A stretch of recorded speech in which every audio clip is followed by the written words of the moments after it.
What's up everybody, it's Critical. I finally found the saddest Twitch channel in existence.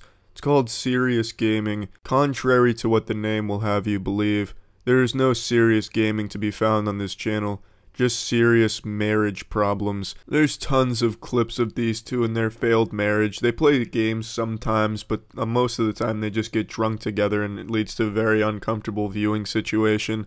But I'm just going to show one clip today, and you can really see the disgust on the wife's face for her husband.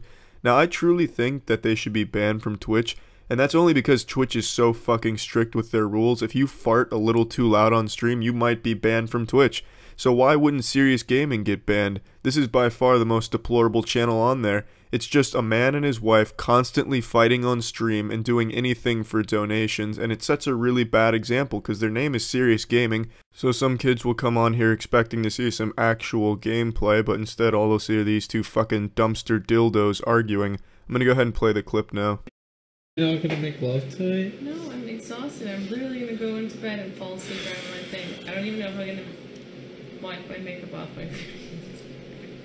Smooth move. It was a good attempt, a very valiant effort. His wife's just a little too tired tonight, and that very much disappoints this man. He looks like a failed cloning experiment of H3H3 Ethan.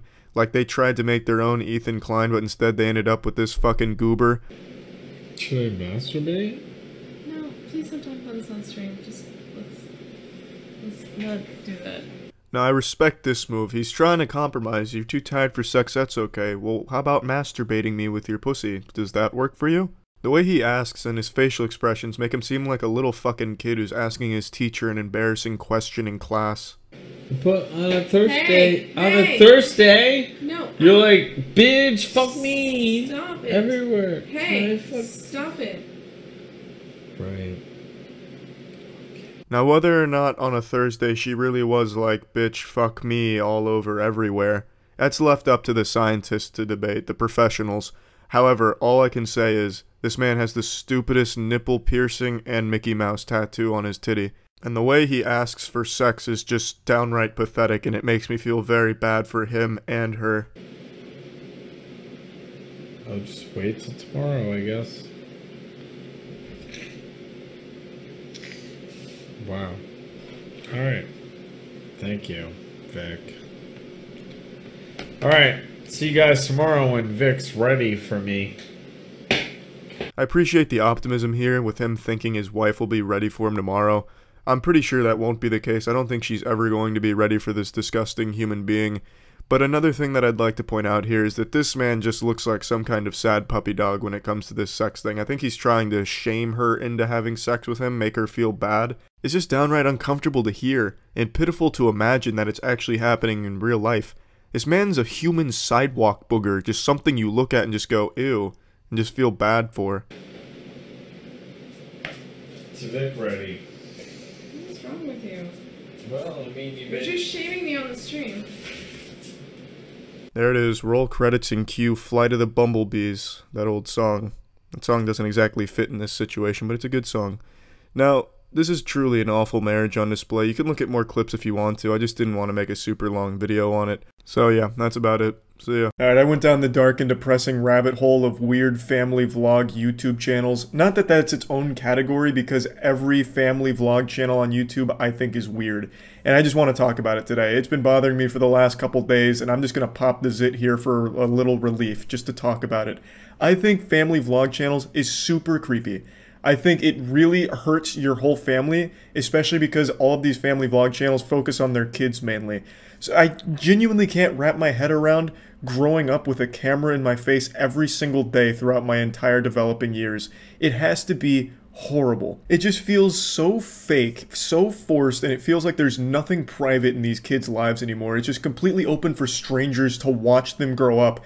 And it's even like these strangers are helping to raise your kids. It's like this awful parasocial relationship with creepy people on YouTube in the comments watching and judging your parenting and your kids. It's fucking terrifying. Like, I remember one time when I was 8 years old, I got naked and put my wiener on a pile of dirty laundry and then pissed all over it. If I did that today, well, not today as like a 27-year-old man, I'd just go to jail. But if I did that today, like if I was 8 years old and I did that, that'd probably be like a fucking million view family vlog video right there. That'd just be like the thumbnail, like, my son did what to our laundry?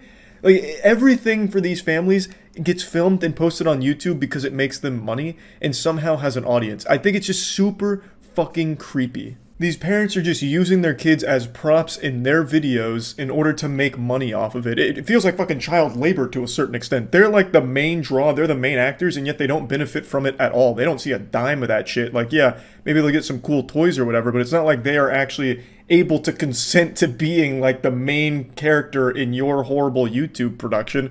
They're just kids. Like, take for example Ryan Toy Reviews.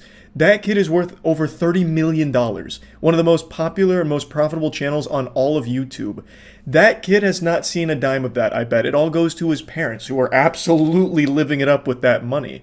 Ryan's been like 6 years old for the last 10 years. He's like fucking Ash Ketchum. The kid has to be approaching like 14 by this point, but he is still doing the same thing, and his parents are still the main beneficiary from his work. Now, of course, I'm sure there's some level of fun where he just gets to play with toys. It makes his parents happy. He gets more toys, and it's just this cycle. Like, yeah, I'm sure it's not the most evil situation in the world, but it's still extremely weird.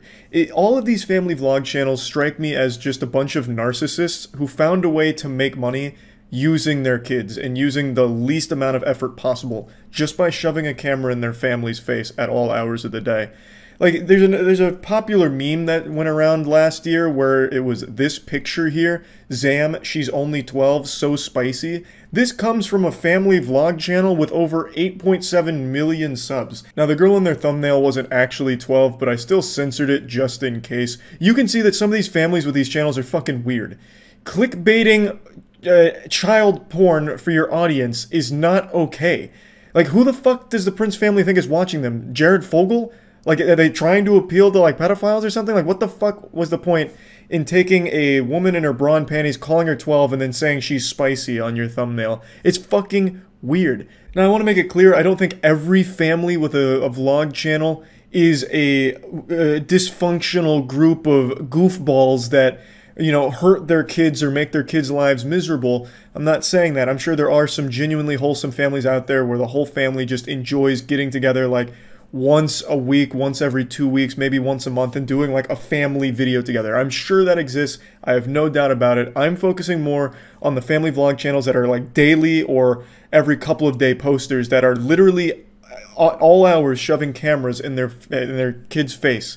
It's not healthy, and these families are not doing a great job of raising their kids. I'm not like some kind of fucking child psychology expert or anything, but I think I can say with confidence, no one growing up wants to be constantly monitored by complete strangers. Sounds like a nightmare, and God forbid you actually have like a serious problem, because then the whole world's gonna know about it. A lot of these family channels, their most popular videos are when their family's going through something rough. Like one of the kids breaks their arm, or one of the kids gets in trouble at school or something, and the video is them being disciplined or them at the hospital or crying. Those get the most views, which is why you see so many thumbnails with the kids in pain or crying or something like traumatic going on. Like, you remember Daddy05? That was an extremely big controversy. That was a genuine abusive family that was actually hurting their kids for views on YouTube. I'm not going to go too deep into that, but I'm sure most of you remember. That's not exactly uncommon on the platform, I imagine.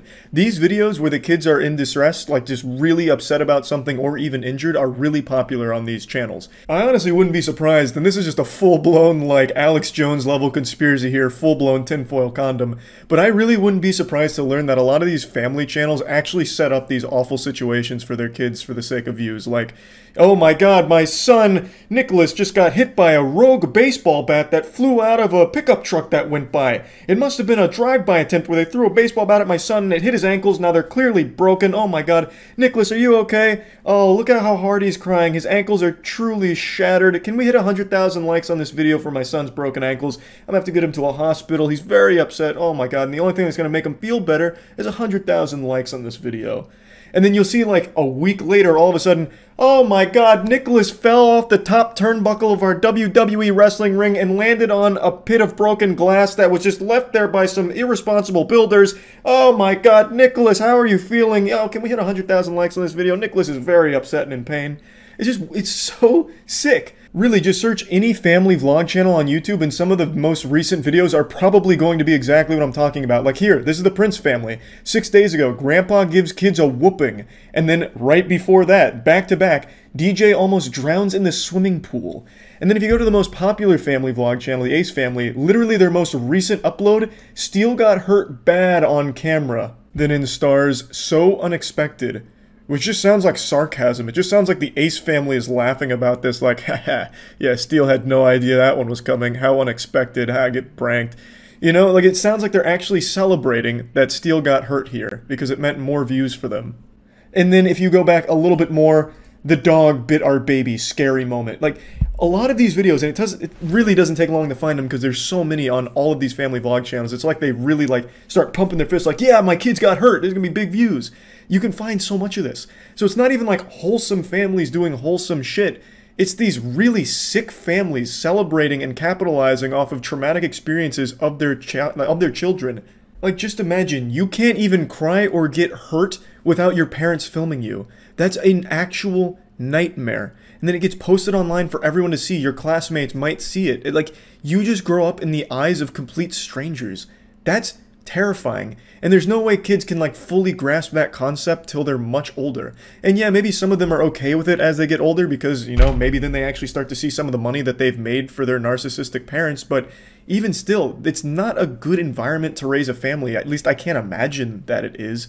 It's so weird. And the audience is even creepier to me because the audience is two groups. It's little kids and old parents. Parents that their kids have already grown up and moved out of the house, so now they live vicariously through these YouTube families, and little kids who just see these other kids getting toys and attention that they might not be getting in their situation. So both of these groups, I think, are in very sad places for different reasons. Kids that come from broken households that get glued to this content because they're watching these kids live the life they wish they could. And then you have parents that are well past their prime whose kids most likely don't live with them anymore, don't talk to them anymore, whatever. They watch these family vlog channels and get attached to them and try and like raise their kids through the YouTube comments. Scrolling down into the comments section on a family vlog video is more sad than watching an ASPCA commercial. It is depressing. You'll see a lot of the commenters, at least on the channels that don't have comments disabled, you'll see a lot of the commenters are older women who their motherly instinct kicks in. So like on the Steele got hurt video, you'll see a lot of them be like, oh my god, my reflexes kicked in and I grabbed my hydrogen peroxide and poured it on my keyboard hoping to help Steele. Oh my god, oh my god, thank you for helping him. I got so concerned there for a moment. You'll see how attached they get. They, as a viewer, feel like they become part of that family because now that they're older, they don't have, like, a real kid to take care of or anything. So they're settling for the next best thing, which is living this fantasy where they're somehow helping the Ace family raise their kids or helping in their lives somehow. And then from that, you'll see a lot of these older women feel entitled to know everything that's going on with the family, which is why you have a lot of these family vlog channels make videos that get way, way, way too personal and share way too much about themselves as parents and their kids.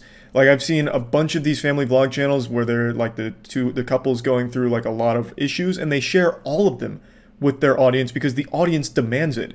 And it's like they're never satisfied. They need to know every single detail. They just become so unhealthily attached to what they see on these family vlogs. So yeah, anyway, that's about it. I just wanted to talk about it. I hate family vlog channels, but I understand they're not going anywhere and they're probably only going to grow in popularity. I just wanted to at least talk about this since I had been thinking about it for the last couple days. That's about it. So yeah. This morning I was making myself a peanut butter and honey sandwich, which I do most mornings since it's the breakfast of champions. It'll make you big and strong for a growing boy like me. However, when I was putting the honey down after pouring it on the bread, I made a fatal miscalculation and I dropped the bread. I fumbled it. Everything went slow motion as I watched it hit the floor. I was upset, devastated, my heart was broken, day nearly ruined. However, it wasn't the saddest thing that's happened to me today. The saddest thing that's happened today is me watching this video about a woman who's cheated on her husband so many times that she's convinced him it's actually a good thing and healthy, and now they're swingers. Let me make it clear that I'm not the relationship police here. If they're happy, all power to them, but it doesn't make it any less goofy with the video they put out there about it. So let's go ahead and go over it. This is Christina. She fell in love with Mark. I don't know why the narrator hates Mark so much. They just like reluctantly introduce him. They just let out like a big sigh, a huge pause. Christina fell in love with Mark, I guess. I don't know what happened here. They were so enthusiastic to introduce Christina, but when they got to Mark, it was like a balloon deflating there. It was like a fucking funeral service. They were like, hey, Christina, wee, and then Mark. Despite being in love with Mark, Christina also found she had eyes for other men. I kept cheating so much and I just couldn't stop. When I did find out, it was very devastating. I was heartbroken, to say the least, about it. I started thinking, oh, maybe I'm not good enough for her. I just kept cheating and I couldn't stop. There was just a cock demon inside of me. I'd be walking down the street and I'd trip and fall onto more penis. It was an uncontrollable urge. It was like a car with a brick on the gas if that car was barreling towards more wieners. And then Mark's like, yeah, I got cheated on. It didn't feel great. You know, it wasn't like an S-tier experience. I was heartbroken, didn't feel amazing. Rather than let the cheating break the pair up, they decided to explore new experiences as a couple. I just said, let's try this swinging thing. This is where it gets pretty manipulative in my eyes. So she's been cheating on him a lot, and now she's finally dumping the cold water on him, taking the training wheels off and saying, look, why don't we just try this whole swinging thing out so that way I can feel less guilty about cheating on you since now you can do it too. And it feels like Mark convinced himself it's a good idea because he can stay with her in this whole swinging thing. But it wasn't like a mutual decision between the two of them. She kind of like led him to it because she was going to keep cheating regardless. So Mark just goes along with it, it feels like. I'm not a fucking relationship expert. I'm not a couples counselor. Yeah, so we've been together for 17 years, and we've been married for 15 years. Yeah, we are soulmates. We finish each other's sentences from like day one. Yeah, so I've struggled with monogamy my whole life, ever since I was a little girl and had boyfriends in grade school. I would have multiple boyfriends at the same time. And then I cheated on him with like 4 guys. I was always open and honest about it. And just monogamy is not natural for me. Well, that's just dandy. Thank God. At least she's honest about it, because if she was cheating and lying, that'd be a disgusting combination. That'd be awful. You know, you can't even be really mad at her at this point. Like, hey, Mark, I cheated on you again today with another dude. It's like, hey, at least you told me. So now I don't feel as bad. Thank you for that, Christina. You're such an angel. I also love the way that she presents this like it's something that's beyond her control, just like this almost illness that she's battling, this compulsion to cheat. Whereas other people are struggling with like drugs or alcohol or something, she just struggles with constantly cheating on Mark. When I found out, it was very devastating for me because at that time, I could have been monogamous with her the rest of my life because I loved her like that. It was hard for him to accept that that I was only in love with him and only wanted to be with him forever, but yet wanting other men. It took a little while for you to really comprehend that. It was tough at first, but now I get it and I'm totally on board and I love it now. I don't know what's so hard to understand. It's such a simple concept. She loves you, you're her soulmate, but she's also fucking other dudes. Like, hey, what? Don't be selfish, you can't share? Huh? What's wrong with you, pussy? You insecure? You're not gonna let other dudes fuck your wife? Okay, big guy. Again, this is another giant red flag to me about manipulation because it feels like he knows it's wrong. Like, it's hard to wrap your head around it, Mark, because it's fucking wrong. But she is convincing him that she loves him so much, but just can't help but find other men too. Now, I want to make it clear, I understand there's a lot of relationships where they also have other partners outside of, like, the two of them. They're not monogamous. And that's fine if the couples, like, mutually arrived at that. In this case, from everything I've seen in the video, it seems like Christina pushed Mark to be okay with it, as opposed to something that they both were on the same page about. I also love the way at the end he says, I get it now, I'm totally on board, I love it now. It sounds like he's being held hostage. That was like an actual, like, fucking prisoner of war there. Christina, it seems like she must have had like a gun on her lap pointing at him like, hey, fucking say the line, please. This is a YouTube video. We need to look good here. Say it. Say it. Say you love it. For me, it was just, I just desired to be with other men. And then I would feel super guilty about it. And I had done it with every relationship. When I try to be monogamous, I am not the happiest person in the world. I'm kind of like bitchy, so. You are very bitchy, yeah. I know. He sees such a difference now that I'm not monogamous. Like, he sees, like, I'm just so much happier. 2020, right? Yeah, you wish you would have done this years ago, right? Right. Jesus Christ, it's like a commercial for a Snickers bar. You're not you when you're not cheating on your husband. Honey, you're acting so crazy today. Honey, why are you being such a bitch? You know what? I'm gonna call up my friend to come fuck you to calm you down a little bit. Or, better yet, why not just go to the local hockey team and let them spit roast you in the locker room? And that way you can come home a little bit more mellow, okay? You're acting nuts, and I'm gonna need you to go have some sex with some other dudes so that way we can have a more healthy relationship. It's so, like, weird, the way he just goes along with it. She's like, oh, I bet you wish you had done this years ago, right? Yeah. Oh, it's so much better now. Even though, like, his face kind of says the whole story, it doesn't seem like he's really happy about it, honestly. But again, I'm not the expert here. Maybe he does love it. I couldn't tell you. But either way, it doesn't seem like he was the one that arrived to this decision naturally. It was something that was kind of forced upon him if he wanted to stay with Christina, whom he seems to really love. Our family and friends, they basically all found out that we were swingers through TikTok. Never once has one of our friends of 26 years said, I saw that you guys were swingers and I accept you for it. They all want to follow my TikTok, but yet you've been my best friend for 26 years. You've ghosted me. Who gives a fuck? It's not your friend's responsibility to sign off on your relationship decisions. You shouldn't be looking or demanding them give you a green light or a thumbs up, a pat on the ass, like, hey, good game. When's my turn with your wife, Mark? Like, they don't have that responsibility to you. Sure, they can give advice or input or whatever, but to be mad at them for not signing off on it is super weird. And to be, like, angry at them for not, like, going out of their way to be like, oh, we totally accept this. They don't care that much, I imagine. If my best friend came up to me and was like, Charlie, I'm a swinger and a cuck. In fact, I'm just a cuck. I'm not a swinger. I don't get any action on the side. I just let my wife fuck other dudes. I'd be like, all right, bro.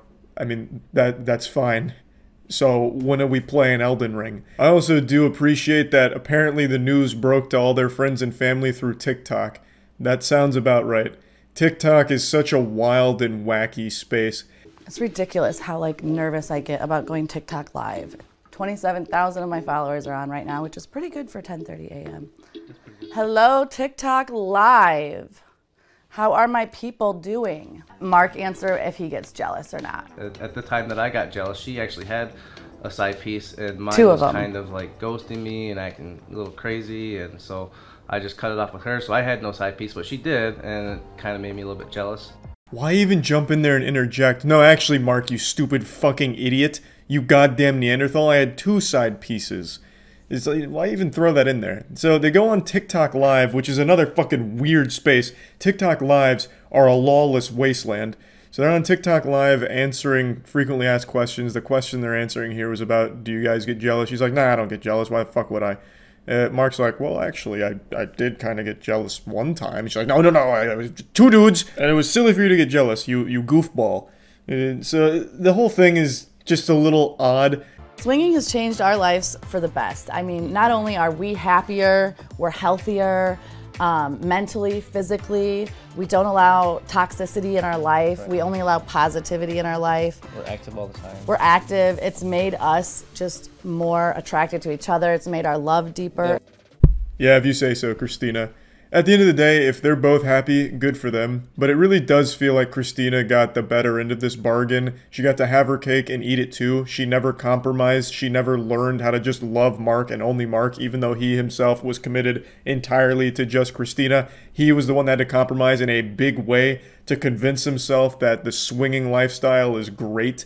And even during that, he mentions like some jealousy. And it's just, you know, it doesn't feel like it was something that they arrived to together. It feels like something that was forced upon the poor guy.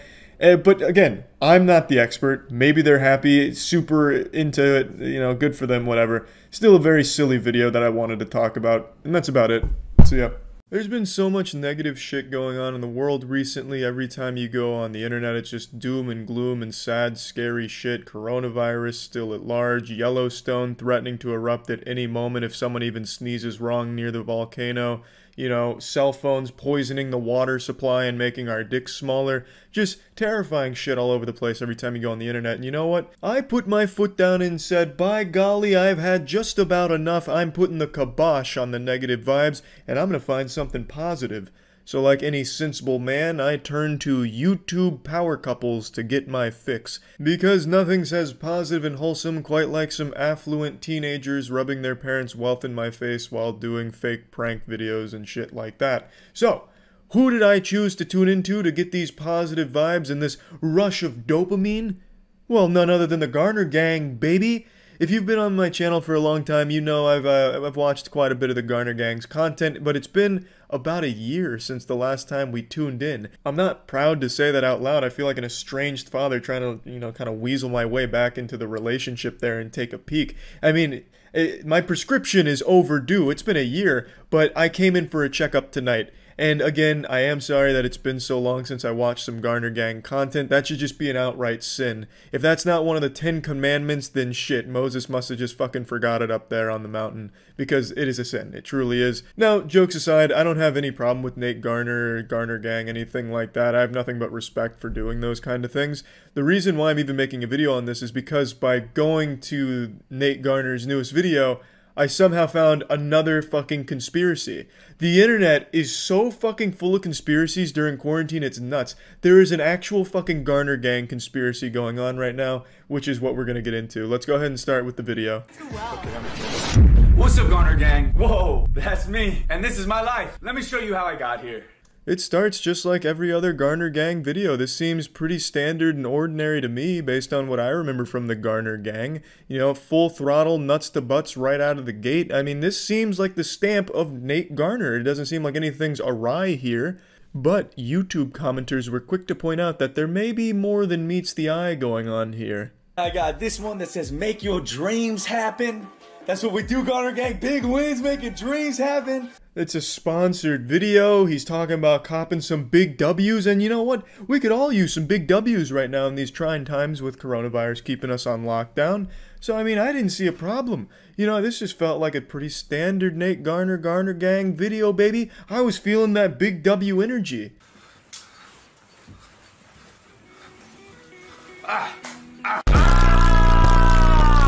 Good morning, Garner Gang. It's an acquired taste. Not everyone is going to do the Garner shuffle at home or anything like that, but, you know, some of us higher intellectuals, we like to hit it out there with the Garner Gang and shit, you feel me? I mean, it just fucking energizes me, man. Honestly, the whole video is like every fucking Nate Garner video I've seen, which admittedly isn't a ton of them, but it just seems like normal Nate Garner, Garner Gang content.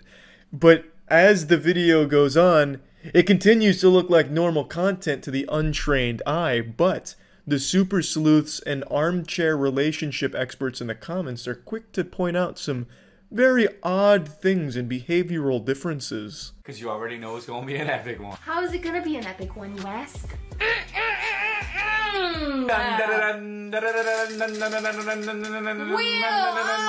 There's buy a luxury item. Oh no. For me? Whoa, bro! Whoa. You're a disaster. I know I am. My bank account's a disaster. Isn't it so pretty? I've always wanted this bag. So I'll spoil the conspiracy. They say that they broke up and they don't want to admit it because that would mean that they lose some of their YouTube audience because they're no longer in a relationship or something to that effect. Everyone's got a different version of the conspiracy theory. Is it kind of like the Avril Lavigne's dead and replaced by a stunt double, a body double? It's a loose conspiracy theory based on a single video here from what I've gathered from the conspiracy theory dark net, by that I mean Twitter, that believes the Garner Gang has split up. So basically throughout this video, this is the only part of the video where I can kind of see Nate looks unhappy, but he also just got clobbered by a heavy bag and spent a lot of money on a heavy bag for the sake of the YouTube video, so I don't know. Dude, I know you too well. Okay, I'm just going.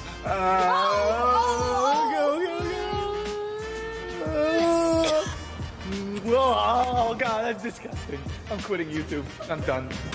That's where the video ends. They lick a tire and then kiss quickly and run away spitting. You know, if you're kissing after licking a tire, your relationship's gotta be pretty strong, at least in my opinion. You also shouldn't be licking tires in the first place, but I mean, that comes with the territory of being a YouTuber. Who hasn't licked a tire for a couple thousand views?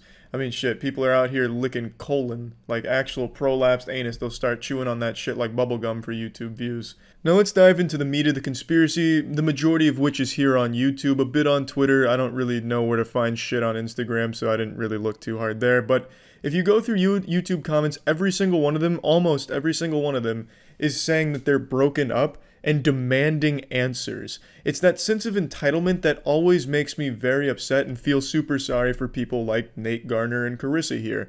They don't owe you an explanation for something that personal. You're not entitled to it. I talked about this pretty recently. When people subscribe to a channel on YouTube and have been subscribed for a long time, they feel this sense of they deserve everything, to know everything about that person and that they are their best friend. And that leads to this crazy sense of, you owe us this and we fucking hate you until you tell us this. That's what a lot of the comments echo. Others are just expressing concern, and then others are just sharing a bunch of weird information and like analyzing body language. You're not some like forensics detective or anything like that. There's no reason that you should be overanalyzing everything you're seeing in their videos. It is their private life and it's their decision whether or not they share it with their audience. It's just silly how invested so many people get in online celebrities and just celebrities in general's lives. I've talked about this shit so much, and then I accidentally fucking find this negative conspiracy shit while I'm looking for something goofily positive in any small semblance. It's almost poetic in a certain way.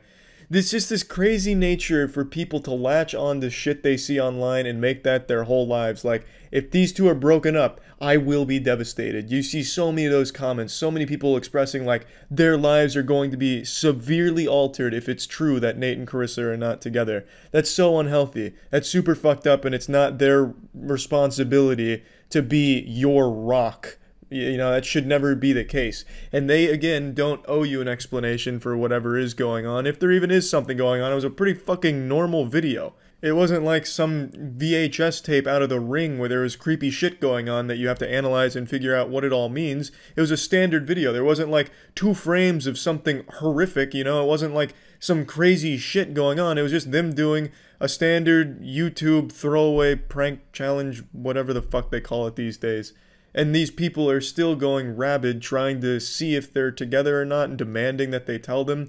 Then there's people that are saying it's time to mass unsubscribe from Nate Garner until they give us answers. So they're trying to like hold them ransom for answers that they don't fucking deserve in the first place. Like, you're not their friend. You know, you may be part of the Garner gang, but that doesn't really mean anything. It's just a title, you know?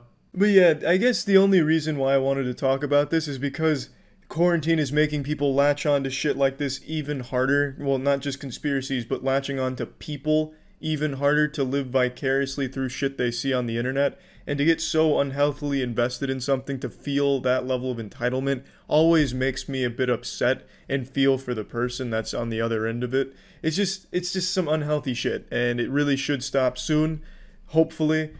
Wishing you the best, Garner gang. Again, I don't know what the fuck's going on there. If I just watched that video without reading the comments, I would just assume it's business as usual over there, but what the fuck do I know? I guess I'm not the YouTube comment experts where the real intellectuals live, in the fucking YouTube comment swamps. But I mean, anyway, that's really about it. So yeah. This is one of those heavy situations I don't usually like to talk about. I usually aim for the goofier stories where we just kind of point and laugh at some clownery and some general dog shittery that's going on around the internet. But the situation that's happening with Amouranth is an extremely serious one, and it is one that I'd like to talk about since I've seen some of the worst takes all of humanity's ever concocted surrounding this. Now, for those that don't know, if you haven't been on Twitter today, a lot of clips have been surfacing from Amouranth's stream from last night where she went live. Well, she was already live, but she unmuted during an argument with her husband over the phone. And this troglodyte sounds like an absolutely unhinged maniac. I watched the entire VOD to get the full context surrounding this entire situation, and I can say with a high level of confidence that this is an actual abusive lunatic. Now, before getting into the clips, I want to make it known that I'm basing that on more than just the phone call argument. Obviously, anyone with ears is going to reach the same conclusion because he comes across extremely abusive in the phone calls as well. But she goes further, showing some of the damage he's done to the house in fits of rage. For instance, she said she locked herself in her room one time, and in response, he kicked the door in and shows the damage to the door, how it's all fucked up, it's now missing like the hinge and everything, and then shows damage to a nearby wall, and then also shows text messages that she received from him, threatening to financially ruin them because she wasn't replying to him fast enough. Now, last quick note before getting into the clips, I'm not Amouranth's PR manager. I'm not here to change your mind if you don't like her or her content, but you need to accept that just because you don't like someone's content, that doesn't mean that they're deserving of treatment like this. Abuse isn't okay in any circumstance. Just because you might not be a fan of her doesn't mean that you can like wiggle your finger and celebrate that she's miserable or something. That's so fucked up. I've already seen a ton of disgusting worms blaming her for all of this and being happy that she's being abused because they're not a fan of her streams or the fact she has an OnlyFans. It's absolutely fucking despicable shit. Exactly. Because I'm gonna let you say what you think you heard. But then I'm gonna say what I thought I said. But you cannot interrupt mine because I'm not gonna interrupt you. What are you saying? Why did you say you were gonna kill my dogs? Leave the house. Okay, I can leave the. You know what? Actually, I shouldn't leave the house because my dogs are here. We'll take the dogs and leave. The man's voice you're hearing on the phone that sounds like a 9-year-old getting his balls squeezed at the doctor during a physical with that helium-high, screaming, screeching voice, that's her husband, and he's melting down over an argument they had earlier. And I'm going to tell you what it's about, but you're not going to believe me. I watched the whole VOD and I can confirm, based on everything I've seen here, this argument was because she didn't hear something he said. That simple. So he had asked her a question, she didn't hear it, and said, I didn't know you asked a question, basically. She said that, oh, you didn't ask me that question, but he believed he did. So her saying, you didn't ask me that, he took as a personal insult, and it led to this massive blow-up. That's what started this whole thing. Because she didn't fully hear the question, so didn't know what was asked. And in response to that, in order to prove a point, he threatened to kill her dogs. Totally reasonable thing from a rational person. I'll go ahead and play his side of that statement. Why are you pausing? You didn't ask a question. You said a statement. Did you say that? No? I tried to tell you what I heard. heard. Did not say that? Are you saying you did not say that? I tried to tell you what I heard from you. And then you called me a liar. Then you tell me, what did you say? No, I did. I said it on purpose. I said it to show you how easily distracted you are. There was no condition. You're lying. What? You're literally lying to me. I said this. I said this. Stop. I said, you're going to tell me what you said? And if you lie or interrupt my part, I'm going to kill your dogs. That's exactly what I said. So Big Bang Theory over here hatched the genius idea, a galaxy brain scheme, to prove that she wasn't hearing everything he said. He then threatened her dog's life. His whole chess master checkmating move here was, I'm going to threaten your dogs because I know you're going to focus on that as opposed to the other stuff I've said. You know, the same response everyone would have, right? Oh, you're not listening to me? I'm going to go kill your dogs. Oh, well, you heard that? Weird. You know, like, how dumb can you be? This man is just an actual psychopath. Obviously, she's going to focus on the thing where you're threatening her dog's life out of nowhere.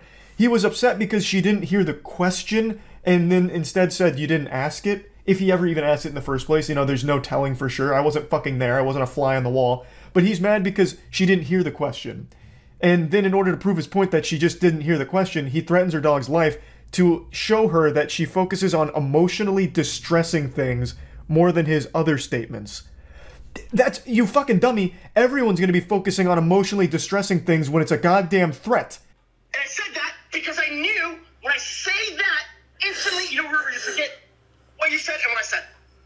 Both. Why do you have to say you're gonna kill my dog? What does that help anything? Because, stop. Zoom out. Because you weren't understanding my point.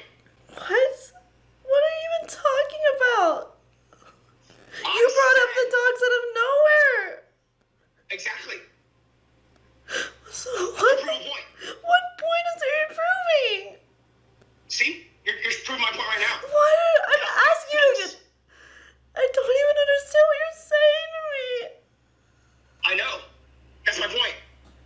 This man really thinks he's smart. You can tell just by the way he carries himself in this conversation. He really thinks he's some intellectually enlightened being who just found atheism for the first time on Reddit or something. Like, this guy talks like the most pretentious douchebag you'll ever hear. As if his point is the only ever accurate one, and he's so benevolent, he even talks about how he's forgiven her for not hearing him sometimes. Like, what a saint. But I want to quickly address something a lot of people keep bringing up. The sub-5 IQ take of, well, she shouldn't have aired this publicly. Alright, Dr. Phil, Jesus Christ, let's tackle that for a moment. Let's go over the reasons why she might want to air this publicly. This man has access to all of her accounts. He has all of her passwords, and in this conversation even threatens to make fake tweets to ruin her career, and even goes as far as to typing them up, but doesn't hit send. She is basically his prisoner, because she has tried to go to authorities, at least based on everything I've seen in this VOD, and she has recorded other conversations, but in response, she had her shit broken by him and had her phones taken away by him. Literally got physical with me.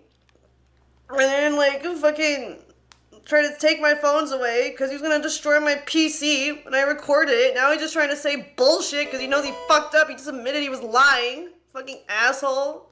So she tried gathering evidence on her own. It was destroyed. She tried calling the police. Apparently that didn't go super well either because he took her phones away. Like, what the fuck else is she supposed to do? I think this was a very good course of action here, and publicly airs it all out so that way this can help her in her case in getting away from him. Now, he didn't know this was being streamed, obviously. He was under the impression she had stepped away to take the phone call, but she came back after, I'm guessing, the threats against her dogs, and just unmuted and did it publicly. And I do think it was a good, I think it was a good decision. I have the tweet drafted. I'm just gonna send it now. What are you sending? The false fucking, swatting of your husband. And then having your fucking assistant do it too. You literally tried to take my phone. I got scared because you got physical, and I called. Yeah, but I'm tweeting it now, so good But luck. so you're lying on my Twitter. That's gonna look real good. Sure, whatever. I don't care, I'm tweeting it. You're... I'm Amouranth's assistant, or I'm Amouranth's husband, and she is swatting me and calling the cops and calling it a false abuse claim. I didn't say you abused me. I called the cops because you literally were on top of me trying to take my phones from me. You're literally just lying on my Twitter. Yeah, I don't care. I built the Twitter. Yeah, you used my body to build this empire. And I'm gonna get your OnlyFans banned too. So here he is admitting that he was just going to lie about a story to ruin her career and then get her OnlyFans banned as well. So you can clearly see that he had access to all of her shit. And a lot was revealed here. The reason why Amouranth wasn't more public about her marriage is because he didn't let her. I've been wanting to tell people that, like, let's just stream together. Just tell them that we're fucking married. Because it's like, our relationship would be better if we just stream them. And it's fighting all the time. But no, mister, don't say that because it's going to ruin the business model. It's not time yet. Fuck yourself. I'm done with it. The reason why she started doing hot tub streams and committing the hot tub streams is because he forced her to. So a lot of this shit came out about how awful of a person this guy is and how controlling and how scummy and shitty he is. It's literally, I was waiting for a response. You were just calling me crazy then. I didn't say you were crazy. No. Dude, I'm gonna give you one last chance. I'm gonna irrevocably fucking destroy everything. I can tell you something that shatters you forever, and I'll start tweeting about it too. But what? Why would you want to do that? I don't understand. Because you are literally telling me I did not say something that I literally said. That should be okay to let me... You're just... Right here, I'm gonna tell you right now, dude. You're about to lose your entire fucking life in terms of everything that's been built because you're too obstinate to just merely accept that you didn't hear a thing. But I'm already very forgiving about that. This man is so insecure, sensitive, and embarrassing that he just keeps believing that because she said you didn't say that, he is taking it as an insult against his intelligence and he won't stand for it. He believes that she is calling him crazy. And she might not be calling him crazy, but I, as well as everyone else who has seen these clips, is. This man is fucking unhinged. He is crazy. This man is nuts. And he's downright dangerous, I would say. To be threatening the lives of his dogs, also makes threats against our horses about how he's going to sell them to meat packaging plants or some shit. Like, the man is not a safe person to be around. Now, one other thing I'd like to get into before showing some more clips is the brain-rotted take that keeps floating around about how this is all manufactured drama and it's fake for the sake of exposure and clout for Amouranth. And I understand why people like to take everything with a grain of salt. I think it's a very good thing to always really try and hyper-analyze everything to make sure that what you're getting is legitimate, which is why I'm so surprised that after doing that, people still arrived at the conclusion that it's fake. You'd have to be clinically stupid to think that this is fake, because in order to reach that conclusion, you'd have to ask yourself, why is it fake? What would be the goal? What would Amouranth gain from this? And let's break that thought process down. Why would she fake it? She's already reached like the pinnacle of internet success. She makes over $2 million a month from streaming and OnlyFans. Like, that doesn't even count like merch or anything. So she's making plenty of money, so she doesn't need money, so that wouldn't be a reason. She doesn't need exposure because she's one of the most popular streamers on Twitch and most popular OnlyFans models, so that probably wouldn't make any sense. So why would it be fake? There's nothing to gain. There's only things to lose because now it's public that she's married. So that would be a detriment. Even though it's something she wanted to share, there are those delusional weirdos who believe that by donating money to her, they'd get to date her. Like, that's obvious. So this coming out doesn't help her in any way. There'd be no reason why she'd fake this for anything because she has nothing to gain from it. It's just a nonsensical take from people that clearly haven't thought about it for even an iota of a second. Man, we're in the house now. It's like, the next time when I say plan, do it. Dumb fuck, do you understand? Like, what plan are you talking about? It's like, fuck this, I'm calling you. So I disappeared from stream. Take the call. So I'm gonna tell them I can't talk right now. We're getting Wi-Fi. I don't care. You get the call now. Last chance. About to dump your luggage. You know, from my hotel room. But throwing your stupid merch off the balcony. Proceeding to ditch your stuff. You don't need the makeup or the live view, like the stream epic, or the clothes, huh? Deleting social media in 1 minute. Buying options that expire and blasting the cash. About to shut down bank account, your bank account too. Lag is terrible, stream is garbage. It's like, about to delete Twitter in 30 seconds. If you don't call me, your phone's literally off, right? I'm just like, it literally died. Gonna donate $250,000 to Polo Missy. It's like a bird sanctuary he likes. In the next 2 minutes, 250K gone. We'll donate. Pretty alarming stuff here. Just look at these texts. The man is draining their finances faster than a crypto bro investing in the latest shitcoin. Just blasting all their money down the drain. Just fucking shitting it away.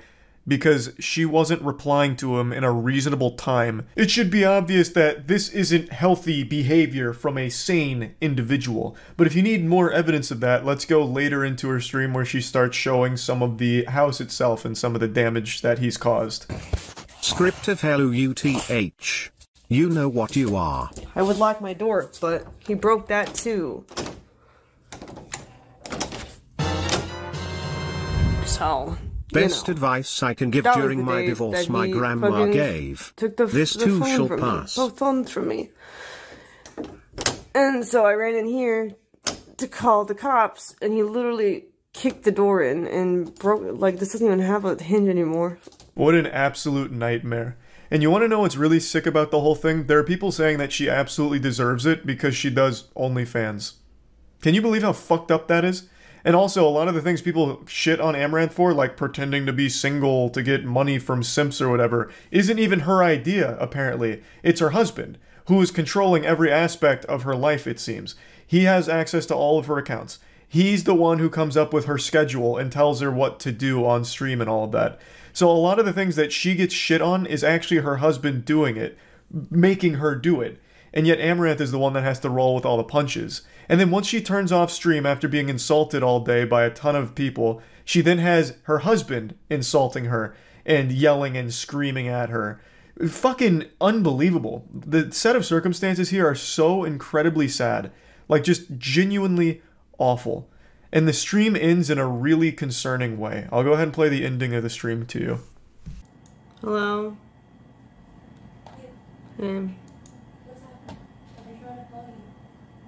I haven't gotten any calls.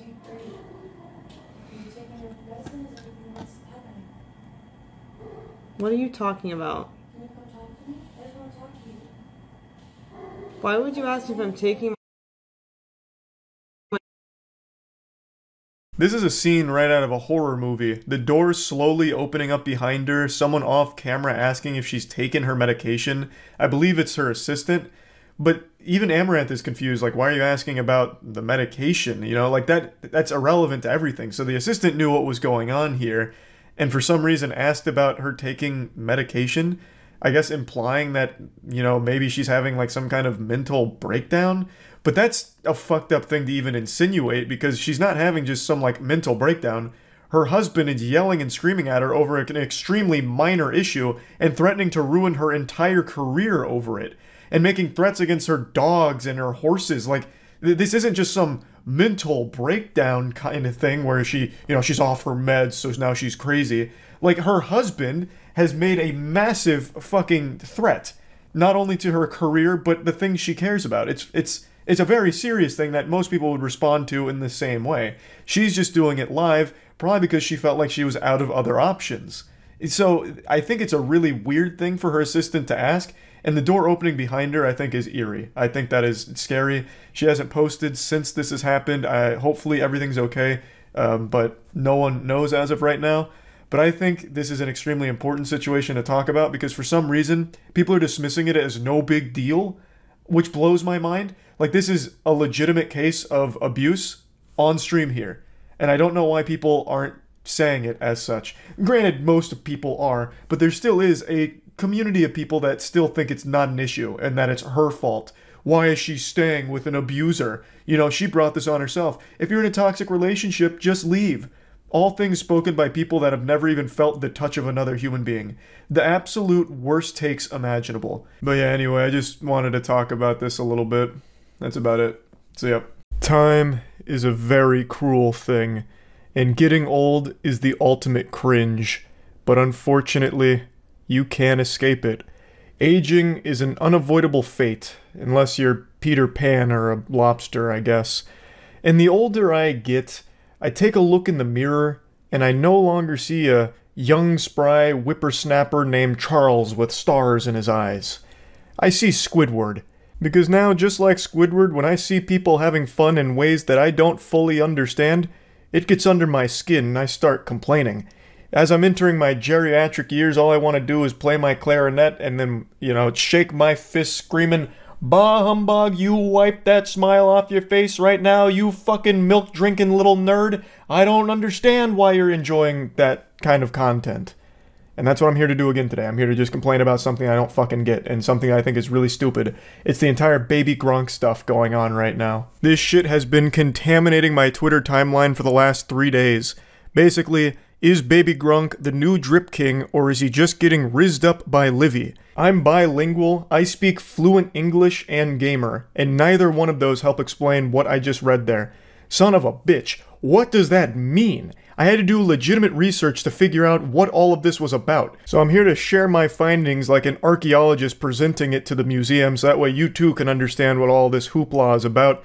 And I'll just boil it down to the basics. Baby Gronk is like a 9-year-old kid who's, I guess, like a football prodigy, but it's his dad that's kind of the puppet master behind this whole operation of viral fame, where the dad keeps pathetically messaging every outlet ever to keep reporting on his son to keep the memes alive, so that way his son can have a bigger online presence, like on Instagram, TikTok, and all of that. So it's his dad trying to pump up these online numbers. And through the interviews I've watched with Baby Gronk and his dad, it's super clear that the dad is just living vicariously through his child here and trying to make money off of his viral fame. So I actually think it's really fucking sad, honestly. But let's go through this whole thing top to bottom. It all started with this video. Hey, are you that kid from the internet? Yeah, I'm Baby Gronk. I'm Liv. Nice to meet you. What are you doing at LSU? I'm a player. You have to come here. It's awesome. I probably will. You're so cute. That whole interaction felt like it was NPCs in Skyrim having some kind of malfunctioning dialogue tree take place. That was so fucking weird. So, what happened there? The woman in that video, her name's Livy Dunn, and she's an online sensation as well as just a very high-level gymnast, so she is an adult. And Baby Gronk is 9 years old. And this led to the internet as well as Baby Gronk's father leaning into the idea that these two were flirting with each other, which is why the caption is Riz Game. For those that don't understand, Riz is like charisma, and it's kind of just replaced like flirting. Basically, when you're talking about Riz, you're talking about like how well you were able to communicate with a female flirtatiously, if I was to try and break it down scientifically. So to try and like spin this interaction as some kind of like romantic thing, I think is fucking awful. That shit is creepy. What in tarnation? That is a 9-year-old child. And Livy is an adult. That is so weird, especially for the dad to be leaning into that shit. Here's an interview he did about it from TMZ. Everyone's wondering if you're the new Drip King. We got to ask Baby Gronk himself, are you the new Drip King? Yeah. Oh, so another new wild name enters into the Thunderdome. Drip King is the name of a guy who was previously dating Livy. He called himself the Drip King. It sounds like a title that you would earn, like in the Fast and Furious universe, how they have the Drift King. But it's not. It's just some goofball on the internet called Drip King. And now, since the Livy and Baby Gronk had that meetup and people spun it as like a romantic thing, people are saying Baby Gronk's the new Drip King. And if you pay attention in this interview here, the dad walks away and you can literally hear him tell Baby Gronk to flex on them. I'll play it again just in case you missed it. Yeah. To me, it seems pretty clear that this is a father who was unable to achieve anything of note in his own life and is now trying to do everything possible to control his child's life to fulfill his dreams. You see this a lot in the modern landscape of things where parents use their children as props in their videos or as vessels for their own clout hunger. There is no shortage of examples for parents that try and live vicariously through their kids or try and use their kids to make money for themselves. That's something that's been happening for a long time now, and this really seems like another one of those sad cases. So Livy, wasn't just rizzing you up for clout then? No, I told him, if whenever you turn 18 years old, maybe you and Livy can get together and y'all can be the richest couple on the internet. That just sounds so creepy. This is a child. Bro, your kid is a kid. There are Fortnite skins almost as old as your son.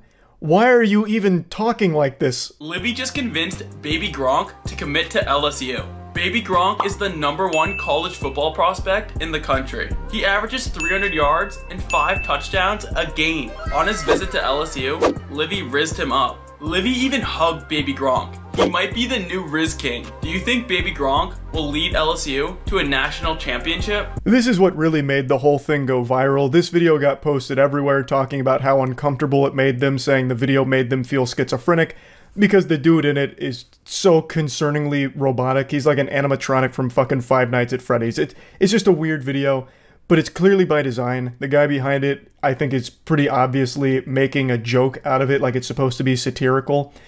But it is still an odd thing to catch on as a meme about a child and an adult like flirting with each other and convincing this kid to go to that college to play sports. Now, the stats that he vomits out there, like the 300 yards and 5 touchdowns a game, I'm pretty sure that's all just made up and baloney, just made to be silly and over the top. But even still, the dad does keep getting these celebrities and college campuses to like meet up with his son or take his son on a tour of the campus, and he makes content around that. So a lot of people really did believe that he was like getting recruited to these colleges and committing to like LSU like off rip. But that just doesn't make any sense. Just because a kid's dominating the Pee Wee football league, if he actually is, that doesn't mean that he's a good college recruit. He's 9 fucking years old. He just graduated from diapers a few years ago. There are so many things that could change on his journey through life. He could stop wanting to play football. He could stop growing. He could just, decide to play with Legos for the rest of his life. Like, that would be a really awful start for recruiting. Like, I highly doubt colleges are legitimately looking at a 9-year-old as a potential prospect. Usually they'd look at, like, high school, and I guess maybe, like, middle school if there's some absolute, like, mutant football-playing god there. But that's just not even the case here. He's not even in middle school. So I think it's all just a bunch of, you know, mumbo-jumbo in order to increase the virality of the Baby Gronk brand. It's all calculated from the father, and it's all really fucking embarrassing from the dad. Everything I read from him makes me, like, dislike the dad more and more, such as him talking about how he's always had a plan for his son and it's playing out right now, which really makes it seem like he only had a kid in order to focus on one thing in particular, which was money making. He also talks about and toots his own horn about how great at marketing he is and how he really understands the internet landscape and the balance between reality and the internet world. He tries to spin it in a way where he's like a hero who's just making sure his son is set for life so he can be a millionaire as soon as possible. But it really just comes off as kind of slimy to me. But yeah, there was another follow-up video after that one went viral where it kind of, you know, exacerbated the meme even further and then even brought the Drip King into the equation. Baby Gronk just stole Libby from the Drip King. On his visit to LSU, Baby Gronk rizzed up Libby and they started dating. They are so in love, Baby Gronk got Libby's name tattooed on his arm. Is Baby Gronk the new Drip King, or is Libby just using him for clout? Goodness gracious. Talking about a child and an adult being in love here for the sake of the meme, I guess? I don't know. I get that it's supposed to be satire. I understand that. But it's still fucking weird, and even weirder that the father of that child is leaning into it for his kid. Talking about, you know, like, eventually they'll be dating in the richest couple in the world or whatever, and then, I guess, writing Livy's name on his son's arm? That shit is weird! It's creepy! What the fuck? I am really surprised that Livy hasn't just shut that shit down herself, been like, yep, this is creepy. Wow. But I just wanted to talk about it a little bit, because this is a meme that for some reason, or not even like a meme, like a story, I guess, because so many articles are being written about it every day now, that's just infested my Twitter feed. Like, it is all over Twitter, and I just needed to get to the bottom of what the fuck was going on, and now that I understand it, I dislike it even more. Shit sucks. I feel really bad for the kid. I legitimately do feel bad for Baby Gronk because his dad is a loser, and it feels like he's just trying to exploit his son for money here on the internet through viral fame. So that is always awful when there's a parent that does that. So I wanted to talk about it a little bit, and that's it. So yeah. A couple days ago we had the solar eclipse, which, to sane people, is just a fun spectacle to ooh and awe at. It's a very rare event. It's like a special occasion in an MMO. And people just got together, checked it out, and went on with their lives. Nothing crazy happened, but leading up to it, there was a lot of hoopla, a lot of hooting and hollering about all kinds of doomsday prophecies, all kinds of crazy conspiracies. But when it actually came down to the brass tacks here and the eclipse unfolded, nothing happened. I think the worst that would happen to someone is they decide to look at the eclipse raw dog. No eyewear on, so they look up and they blind themselves. Now all of a sudden their vision's all foggy, and anytime they try to look at titties, it's blurry. But that's about the extent of the danger of the eclipse. However, those crazy conspiracies I mentioned, well, they actually led to an astrology influencer killing her partner, her 8-month-old, and herself. A very popular astrology influencer, whom had a massive Twitter audience, started melting down, blowing a gasket over this eclipse about how it's the apocalypse and how people need to wake up. And now she will never be able to wake up because on the day of the eclipse, she went on a killing spree, which included herself.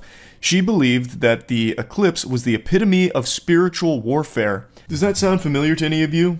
Well, actually, it's only going to sound familiar to the people that are fucking online 24/7, which is goobers like me. That spiritual warfare line is something that was spit up and regurgitated by thousands of Twitter drones that were trying to like fearmonger on every possible aspect, even the most trivial nothing burgers. Do you guys remember like 6 months ago when they tested the emergency broadcast text And people on Twitter were losing their goddamn minds about it. Like, make sure your phones are locked in 5 layers of aluminum foil and put it in your microwave, and then lock yourself in a dark room and turn the bathtub on. Because if that text message reaches you, it's going to activate the 5G in your brain, and the microchips are going to fucking flip on, and you're going to be a sheep under their control. This is how you got to break out. Every single time there's anything going on in the world, this line about spiritual warfare or why this is the apocalypse or the start of the doomsday is always being preached about by mentally unwell individuals online. But because everyone is online, people have so much access to it. So people like Danielle Johnson, who's the astrology influencer that went on this killing spree, sees all of it, buys into it, and is living their life fearful and delusioned. And then when something like the eclipse happens, after being told so many times how bad it is and how this is the apocalypse, she goes and does something crazy, something evil. Because there are so many mentally unwell people online that are constantly feeding other mentally unwell people, and it ends with a fucking tragedy like this. You hear about the influencer who killed her family because of the eclipse? Happened in LA. Mom accused of murder-suicide leaving kids on 405 freeway was an astrology influencer fearful of the eclipse. Mentally unwell people have become. Well, I guess I can't say have become. I guess because it's more so we just have access to seeing them. Since everyone is seen online now, everyone has a digital footprint, we just see all of them now. But to be this afraid of a fucking eclipse? The death of an infant and the injury of a young girl, both found on the 405 freeway earlier this week, was tied to a murder-suicide investigation involving the children's mother, Danielle Johnson. It spanned 3 neighborhoods and resulted in the death of 3 people, including her partner, her 8-month-old, and herself. In the days leading up to the murders, Johnson took to social media where she posted a slew of misinformation, anti-Semitic, and conspiratorial rhetoric under the handle Ayoka. Johnson retweeted posts about theories regarding the origins of COVID-19, video about Jews promoting pedophilia in the entertainment industry, and apocalyptic speech concerning the recent solar eclipse to her over 100,000 social media followers. How are more people not talking about this then? If she had 100k followers on Twitter, and she was one of these like conspiracy lunatics that ended up killing herself, her partner, and her child, how are more people not aware of this? Wake up, the apocalypse is here. Everyone who has ears, listen. Your time to choose what you believe is now. If you believe a new world is possible for the people, retweet now. There is power in choice. There is power in choice. Repost to make the choice for the collective. On Monday morning, the day of the recent total solar eclipse, Johnson's 2 children were found on the northbound side of the 405 freeway. According to officers, the 9-year-old held their infant sister in her lap, sitting in the passenger seat of Johnson's car while they drove down the freeway. Johnson allegedly slowed down in the middle of the road and pushed 2 girls out of the car. As the 9-year-old fell into the middle of the freeway, she injured herself and dropped the infant. And then, in a race to get out of the freeway and not get hit by the traffic, the 9-year-old managed to get to the shoulder successfully, but the infant was struck by traffic and succumbed to her injuries in the middle of the freeway. Holy fuck, this is absolutely horrific. The infant's death was connected to a murder in Woodland Hills and a fatal car crash in Redondo Beach. A woman in her mid-30s fatally stabbed and killed her partner around 3:30 a.m. The stabbing victim was 29-year-old Jalen Allen Cheney, Johnson's partner and father of one of the girls. After stabbing Cheney and leaving the 2 girls in the middle of 405, police said Johnson drove down to Redondo Beach. Her car crashed into a tree around 5 a.m. near a church. Authorities say Johnson died at the scene and her death is being treated as suicide. She was driving at speeds in excess of 100 miles per hour. She did all of that, and ironically, she's now going to hell. Yep. And I bet she heard all of this from a bunch of those absolute fucking degenerate Twitter users saying the most outlandish shit ever, and she just bought into it hook, line, and sinker. Ends up killing herself, her partner, her 8-month-old. All over a total solar eclipse that lasted fucking minutes. But the moon is in retrophase, Charlie. Astrology has a major impact. Right you are, I suppose. How have I not heard about this? This feels like it'd be everywhere. She had 100,000 people in her audience. That's not a small number. I mean, her engagement isn't like super low. Like, I don't think this is all bots or anything. Like, her posts get like 600k, a mil. And just reading through these, clearly mentally unwell. That's the wildest part about Twitter. You can just literally take a peek into actual, like, psychosis. It's scary. And then they're constantly, like, enabling others, and then it escalates to something like this. It's extraordinarily sad because I don't believe everyone that preaches these things is someone that believes them. I believe they're doing it because it fosters a community that will buy into it, and then they have this loyal following, this loyal audience that they can sell things to and make money off of. So I think a lot of the people that are always saying things about how the eclipse is about to end the world because it's waging spiritual war on us, so it's time to pick a side, the righteous or the devil, that kind of thing. I think a lot of the people that start propagating that are some of those people that have recognized they can make a lot of money from doing so. And they are directly responsible for situations like this because they feed into it. They make people believe it, and they make people afraid, and they make people do crazy things, people that are already not mentally sound.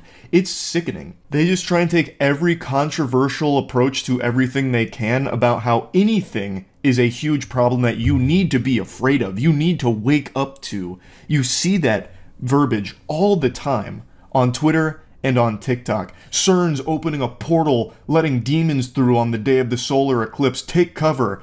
Buy my book that's going to enlighten you on how to avoid all of the demons in your life, because now CERN's working behind the scenes, pulling the strings, the puppet masters that are releasing all this demons into our world. And for a lot of the people that watch these things or read about these and start believing them, once you believe in one of these theories, you start believing in all of them, because then you start convincing yourself of every single one of them, no matter how nonsensical or illogical, no matter how little evidence or proof there is. Once you buy into it, even slightly, you convince yourself that it's all true.